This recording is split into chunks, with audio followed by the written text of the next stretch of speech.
My wife lied to the police about my stepdaughter. My name's James, and last month my life went from normal to absolute hell in a matter of hours. It all started on a Friday evening. I was just getting home from work, looking forward to a quiet weekend with my wife Linda and my stepdaughter Emily. But as soon as I walked through the door, I could tell something was off. Linda was pacing back and forth, phone clutched in her hand, her face pale. Before I could ask what was wrong, she blurted out that Emily, who's 16, had run away. She said she'd already called the police.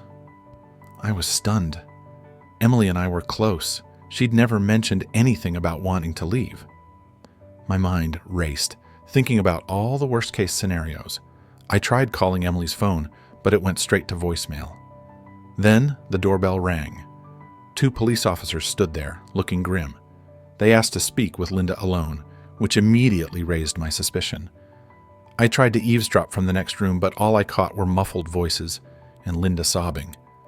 The officers left, and Linda finally filled me in. She claimed that Emily had been acting strange for weeks, and that she found a note saying Emily was leaving because she felt unsafe at home. I couldn't believe it. None of this made sense. The next few days were a whirlwind. Linda was on edge, barely sleeping, and the police were in and out of our house, asking questions and searching Emily's room. I started to feel like a stranger in my own home. Linda's behavior was becoming more erratic. She was avoiding my questions, and when I insisted on seeing the note Emily supposedly left, she got defensive, saying she'd already handed it over to the police. I decided to do some investigating of my own. I reached out to Emily's friends, hoping they might have some clue about where she could be, but everyone I spoke to was just as shocked and clueless as I was. One of her friends, Sarah, mentioned that Emily had been texting her up until the night she disappeared and didn't mention anything about running away. That's when I knew something was seriously wrong. I confronted Linda, demanding the truth. She broke down, admitting that she had been overwhelmed and hadn't handled things well, but she stuck to her story about the note. I felt like I was losing my mind.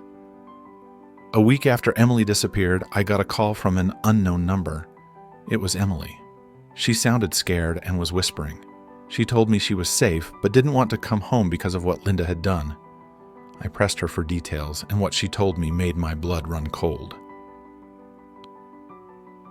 Emily claimed that Linda had been trying to control her every move, monitoring her phone, and even threatening her if she didn't follow her rules. Emily said she'd been planning to leave for months, but didn't want to worry me. The night she left, Linda found out and tried to stop her. Things escalated, and in the heat of the moment, Linda called the police and lied, saying Emily had left because she was being mistreated. Emily had managed to get away, but she was terrified of what Linda might do next. I was furious. I confronted Linda again, this time with Emily's accusations. She tried to deny it, but her lies were unraveling. She eventually admitted to everything, saying she just wanted to protect Emily and keep her safe, but her methods had spiraled out of control. I couldn't believe what I was hearing. The woman I married had turned into a monster. With Emily's permission, I went to the police with the real story. It wasn't easy, but eventually they agreed to drop the runaway case and focus on the domestic issues at hand. Linda was arrested for filing a false report and for her abusive behavior towards Emily. Emily came home, but things were far from normal. She was still wary of being around Linda, and frankly, so was I. We started family counseling, but it was clear that our relationship was severely damaged. Emily and I grew closer as we tried to navigate the mess Linda had created. We leaned on each other for support, but the trust between Linda and both of us was shattered. Linda was released on bail, and she moved in with her sister while we figured out what to do next. I filed for divorce, and we began the painful process of untangling our lives. Emily stayed with me, and I did everything I could to make her feel safe and secure. It's been a few months since that fateful night, and things are slowly starting to improve.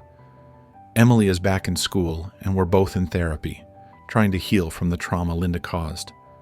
I'm not going to lie, it's been one of the hardest things I've ever had to go through. But every day, I see Emily getting stronger, and it gives me hope that we can rebuild our lives. Linda tried reaching out, begging for forgiveness, but I couldn't bring myself to let her back into our lives. The damage was too deep. Emily and I have started to find a new normal, one without the constant fear and control that Linda imposed. It's not perfect, but it's a start. So, there you have it. My wife lied to the police about my stepdaughter, turning our lives upside down. It's been a hell of a ride, but we're getting through it, one day at a time.